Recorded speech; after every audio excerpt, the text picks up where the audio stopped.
Enjoy your day for now. Wait for a leadership that can provide us a true and trusted person. Reach the Vice President, Sara Duterte, the Eagles of Davao. Please help our country spread your wings to bring back what is lost. Redeem all what is ours. The dignity of a genuine blood of a Filipino. Naku grabe, nakasuot ng mamahaling damit ang magnanakaw sa bansa at mga leaders pa. The most legendary of plunder, magnanakaw, and kidnapping, lahat involved, mabulok sa bilangguan. Nalulunod na ang mga leaders sa pagnanakaw, pangungurakot. Hindi na bending daluyan oy. Breaking na at broken na nga eh. Sabi nga ni Sen Marcoleta, hindi dapat tuloy-tuloy patakbuhin ang sasakyan na running flat. Meron namang reserbang gulong. Si BP ang reserbang gulong. Si End quote. At saka si Jokno. Kaya itong mga to talagang ipokritong-ipokrito. No? Napakatindi po ng pagiging ipokrito nito ni Dilima at saka nito ni Jokno.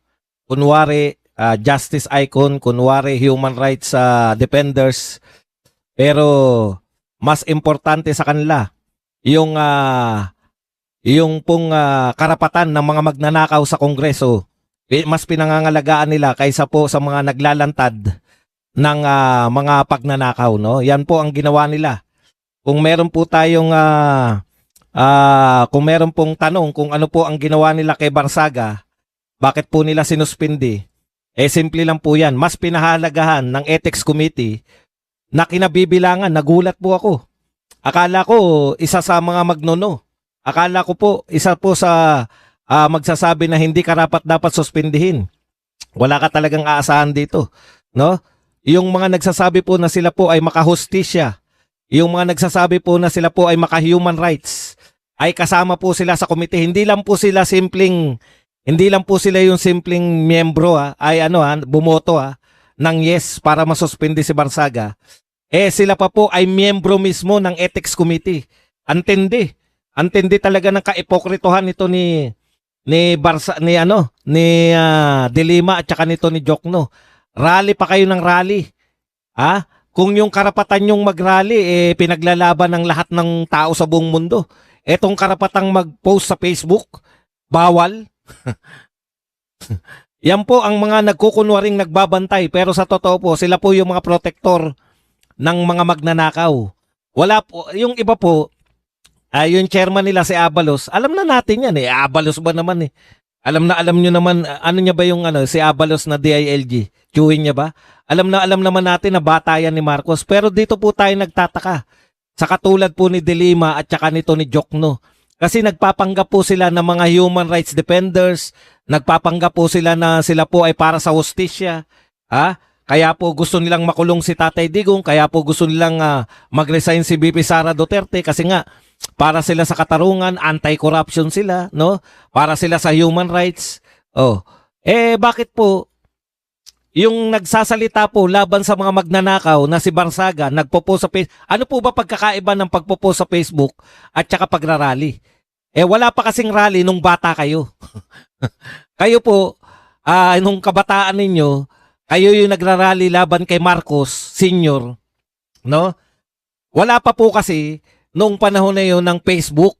Kung may Facebook na, kayo po, nagpo-post din kayo. Porkit hindi nyo alam kung ano po yung purpose ng Facebook.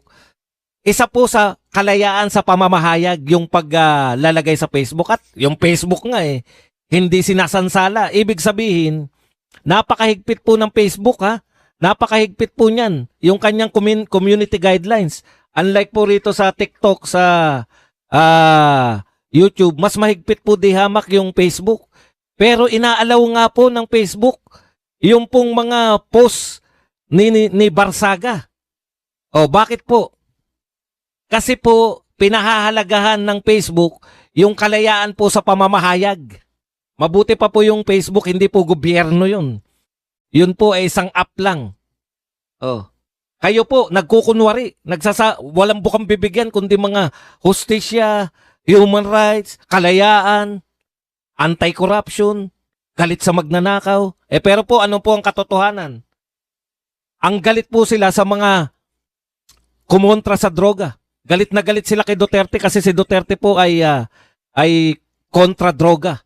Galit po sila sa mga kontra magnanakaw, katulad po ni Barsaga. Ine-expose niya po yung kanyang mga kapwa congressman na magnanakaw. Lalo-lalo na po, isa sa mga paborito niyang expose, itong ating presidente at itong si Martin Romualdez. Yan yung sinasabi natin eh. No? Ito po, si Dilima po tsaka si Jokno, hindi po sila simpleng bumoto lang para masuspindi si ulitin ko lang po. Hindi po sila simpleng bumoto para masuspindi si Barsaga. Sila po ay miyembro ng Ethics Committee. Sila po yung nag-create. Sila po yung bumalangkas. Kasama si Dilima tsaka to si Jokno. Sila po ang bumalangkas ng kautusan na suspindihin itong si Barsaga. Matindi kayo. Mamaya naman po, mabuti na lang meron po tayong congressman na natitira dyan na mga bata. Nariyan po si Leandro Libiste. Ngayon po, ine-expose sila ni Leandro Libiste. Lahat po, halos lahat, mayroong insertion. Sabi niyong wala ng insertion? May insertion pa rin. Oo, yan lang ang alam mo, Sans AR. Tatay mo, hindi na makauwi. Yun ang achievement nyo. Napakulong nyo si Tatay Digong, tuwan-tuwa pa kayo. Kasi, syempre, talagang ganyan. Pag ikaw po ay pro-droga, galit ka kay Tatay Digong. Ganun lang naman po. Wala na po tayong masyadong usapin. Pag ikaw po ay pro-magnanakaw, pro-droga ka, katulad ni Dilima, ni Jokno, pro-droga, pro-magnanakaw, talagang magagalit talaga kayo kay Duterte. Mga pro-magnanakaw kayo. Pro-droga kayo. Galit talaga kayo kay Tatay Digong. Ano magagawa natin? Pero kung kayo po ay pro-mamamayang Pilipino, kung kayo po ay para sa mga OFW, para po sa mga mahihirap, bibilib po kayo kay Duterte. Tanungin nyo nga yung OFW kung proud pa sila ngayon na Pilipino sila sa ibang bansa. Bago kayo magyabang na, nakakulong pa rin ang tatay mo, nakakulong pa rin ang tatay mo. Tatay ko patay na. Nakakulong. Si Tatay Digong, tatay ng buong Pilipinas yan. Hindi ko lang tatay yan. Lagi kayo ang tuwan-tuwa kayo. Tatay Digong nyo nakakulong pa rin. Pucha, yun ay achievement. Ang lahat ng tao sa gobyerno magnanakaw, yan achievement nyo? Basta, napakulong namin tatay nyo. Hindi mo pala tatay, huwag ka magtatay-tatay. Yan lang po ang pagtatalunan namin. Ganyan po rito, kalalim. Kaya masarap po paminsan-minsan dumadalaw sa TikTok, ang lalalim ng tao. Tatay mo yan, di mo nga tatay yan eh. Tatay ko yan, tatay nyo, tatay. Pucha, yun lang pinagtalunan. Ang tanong, may magnanakaw ba sa gobyerno ngayon? Sangkatutak. Proud sila. Proud kayo na marami magnanakaw. Taas noo pa kayo. Hindi naman involved ang Pangulo namin eh. Hindi naman involved, si Martin lang. Di pa kulong nyo si Martin. Ay hindi, pinsan yan eh. Di ba? Balik tayo rito sa topic bago tayo na ng mga antatalino. Antatalino po ng mga nasa TikTok. Napakatatalino. Proud na proud. Proud na proud yung mga taga-TikTok na nakakulong pa rin tatay nyo. Okay. Balikan po natin to. Nakakahiya po. Nahihiya ako na kayo bukang bibig nyo human rights, bukang bibig nyo hustisya, bukang bibig ninyo anti-corruption kayo. Pero sa totoo lang, kayong dalawa, Jokno, Dilima, yung totoong anti-corruption na si Barsaga, yung totoong gusto ng hustisya na si Barsaga, sinuspindi ninyo. Hindi po bumoto lang. Sila po ang nagsuspindi dahil miyembro si Jokno at saka si Dilima ng Ethics Committee.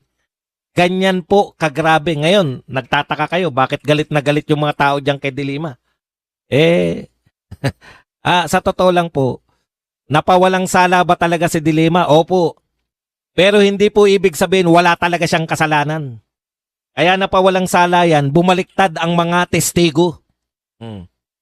Ngayon, 7 taong ka nakulong, bumaliktad ang testigo, wala kang pinakulong sa mga testigo. Kung totoong siniraan ka ng mga testigo na yan, bakit hindi mo sila ipakulong? Kasi, di ba? Napaka-logic. 7 taon kang nakulong, Dilima. Tapos kaya ka nakulong dahil false testimony, sabi mo. Hindi po totoo na walang testigo kay De Lima. Napakaraming testigo laban dyan. Nagbaliktaran lang. Di ba? O bumaliktad. Siyempre, absuelto ka. Bumaliktad testigo mo eh. Ang tanong, baliwala lang sa iyo yung 7 taon. Bakit hindi mo sampahan ng kaso yung mga sinasabi mong nag-false testimony against sa'yo? Oh. Ganun lang yun eh. Okay, si Trillanes, hindi na po natin pinag-uusapan niya. Yun lang po may mga power ang pinag-uusapan. Pabanatan nyo si Trillanes, sisikat lang yan. Hindi na nga nanalo ng mayor, pasisikatin pa natin dito. Thank you very much muna kay Diana Kindangan na nagbigay po sa atin ng $499. At si Ryan Locte na nagbigay po sa atin ng $279. Panoorin nyo please interview ni Karen kay Sereno, Re, EJK at ICC. Pasensya na kayo, nakaano tayo. Gusto mo akong panoorin, naka-live po ako. Kanina ko pa nga pinag-uusapan niya. Makinig ka muna kasi, Kyle. Kanina ko pa nga pinag-uusapan niya. Na ang dahilan po ng suspension ni Barsaga kasi nagpo-post po siya sa Facebook ng makatotohanan. Ito pong mga galit sa katotohanan, katulad po ni Abalos na chairman. At saka, kay Abalos po, wala pong problema dahil pamangkin ni Abalos yan eh. Alam naman natin na pro-BBM yan. Pero ito pong si De Lima at saka si Jokno, takanta ka tayo, bakit kayo nagpapanggap na mga pro-justice, justice icon? Bakit kayo nagpapanggap na kayo ay pro-human rights pero ayaw ninyo ng katotohanan na binubulgar ni Barsaga? Alam nyo po, hindi nyo po pag-aari yung Facebook. Yung Facebook po, yung Facebook po ay hindi sa gobyerno ng Pilipinas yan. Ang ibig ko sabihin, no?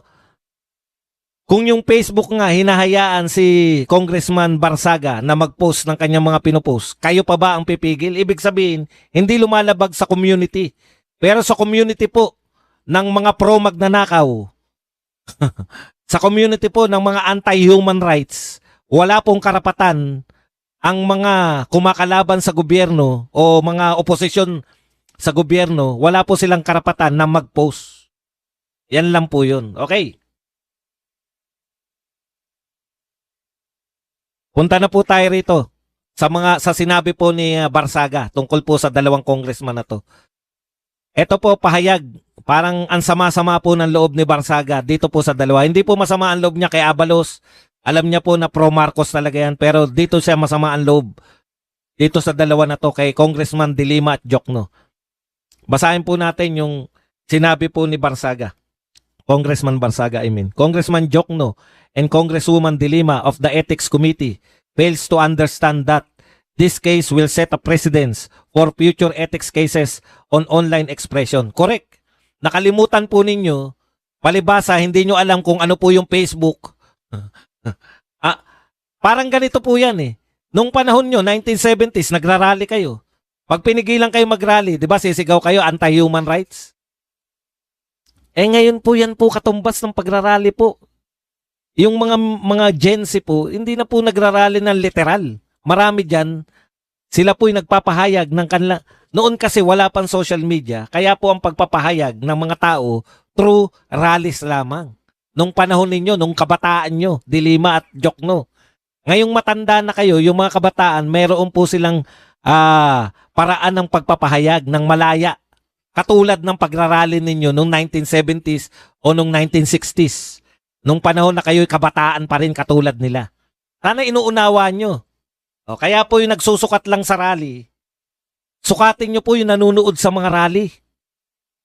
Yung mga rally po ng mga Duterte, tignan nyo po kung ilan naman nanunood sa mga rallies ng mga Duterte. Mas marami po yung online na nanunood. Kasi hindi naman, it's impossible na lahat po ng nakikiisa sa mga pro-Duterte rallies ay makapunta. OFWs na lang. Milyon po yan. Hindi po yan makakapunta sa mga rally ng pro-Duterte. Pero naroon po sila. Nanunood po sila. Online po ang kanilang pagrarally. Hindi nakakaunawa to si Jokno tsaka si De Lima. Kung kayo po, anti-Marcos kayo, yung tatay. Sumisigaw kayo ng kung ano-ano sa tatay ni Marcos. Pag kayo ba pinigilan nung kabataan ninyo na sumigaw laban kay Marcos? Anti-human rights yun? Oh, di ba? Bakit ito? Bakit bawal mag-post ang kapwa ninyo congressman? Ikaw, joke no, ang tatay mo, senador. Pero lumalaban yan kay Marcos. Hindi mo na unawaan. Binobomba yan. Binobomba ng bombero yan. Dahil lumalaban sa tatay ni BBM. Tapos ikaw, galit ka sa mga nagpapahayag. Tanong ko lang po sa inyong dalawa. Ilan po ang napatay ng pahayag ni Kiko Barsaga? Wala ni isa. Magkano po ang nawala sa taong bayan? Ilang bilyon po o ilang trilyon ang nawala sa taong bayan dahil nag-post si Kiko Barsaga? Ay, zero din. Hindi po nanakawan. Walang nanakaw sa kaban ng taong bayan. Bakit kayo galit na galit sa pagpo-post ni Kiko Barsaga? Pero doon, sa mga kapwa nyo congressman, na nagkasabwat ng mga kontraktor, na nagkaroon ng ghost project, na nagkaroon ng palpak na flood control project, na kumitil ng buhay ng maraming Pilipino. Wala kayong pakialam? Ni hindi kayo nagagalit? Doon po sa mga kapwa ninyo congressman. Ito, congressman sa congressman ha. Sinuspindi nila si Congressman Kiko Barsaga dahil nagpo-post ng mga anti-corruption, nagpo-post ng mga anti-human rights, nagpo-post naglalantad ng korupsyon ng mga kapwa niya congressman. Pero yung mga kapwa congressman na nagnakaw, kaya may ghost project, yung kapwa niyo congressman na nagnakaw, kaya may mga substandard project, wala kayo, dehin bokiki kayo, okay na okay yung ginagawa nila, walang ethics. Ha? Wala pong ethics. Ikaw pala, matalino ka pala kaya eh. Lantad mo naman yung katalinuhan mo. Ano ba vlog mo nang mapanood namin kung gaano ka katalino? Huwag yung sabi lang na sabi ng bobo kami. Dapat meron ka ring patunay na matalino ka. Asan ba vlog mo nang mapanood namin kung gaano ka katalino? Dehin bokiki kayo sa nilalantad ni Kiko Barsaga. Pero yung naglantad ng katiwalian, yung naglantad ng pagnanakaw, tanong nga ni Congressman Marcoleta, ano po ba ang mas masama? Yung magmiyaw-miyaw o magnakaw?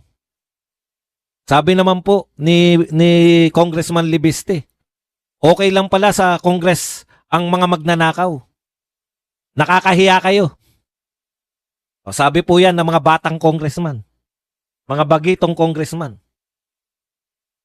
Yung nagsabing bobo ko, maglapag ka naman ng ebidensya.